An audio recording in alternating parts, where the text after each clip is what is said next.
yo'limiz Alloh azza va jall 1400 yildan oldin aytib qo'ygan. Qur'on. Undan keyin hadis. Va ma yantiqu anil hawa in huwa illa wahyu yuha. Har kunda 1 soat o'tirib, yarim soat Qur'on o'qisa, yarim soat hadis o'qisa, qancha ilmni oladi bir haftada yoki bir kunda? Qur'ondan keyin qaysi kitoblar yodlashni boshlagansiz? 7 yoshimda Allohning fazlidan keyin 1 yilda xatm qildim.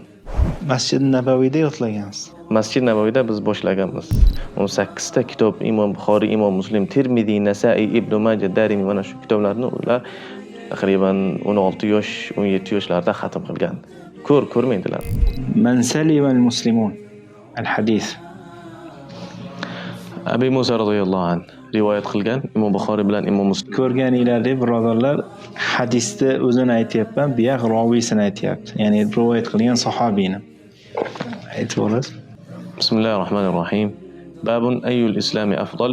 Mashalloh. Babni ham bilasiz. Ya'ni hozir bobni men hadisda aytdim. Man salimal muslimuna min lisanihi va yadihi dedim. Bu yoq roviyni aytdilar va bobni. Hozir mana o'qib beradilar. Ko'rganinglardek 3,5 mingta hadisni roviysi bilan, bobi bilan bilyaptilar. Tavba qiling, harakat qiling. Bu qo'lingizdagi telefonni tashlang.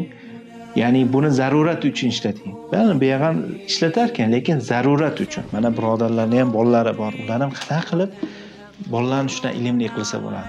Hamma qiroatni jamlab o'qib berishga harakat qilyapsiz. Alhamdulillah. Jamlab. Lekin alohida yana bir qayta aytsangiz, alohida olgan qiroatlaringizni birinchi Asim bo'yicha yodlagansiz. Bu biz O'rta Osiyoda hafz qilib o'qiysiz. Ya'ni Qur'onni o'qib ketaverasiz hafz bo'yicha. Undan keyin Varsh qilib, undan keyin Ibn Kathir.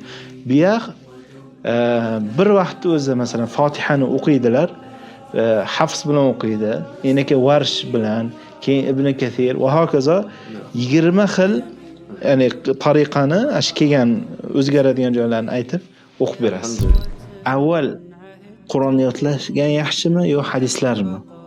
Qanday tartibda bo'lgani yaxshi? Qur'onni yodlagandan keyin murojaat yo'q. Asos narsa Qur'onni yodlagandan keyin amal. Ba'zi sahobalar bo'lgan Qur'onni yodlamagan hammasi. Lekin amallari bor edi.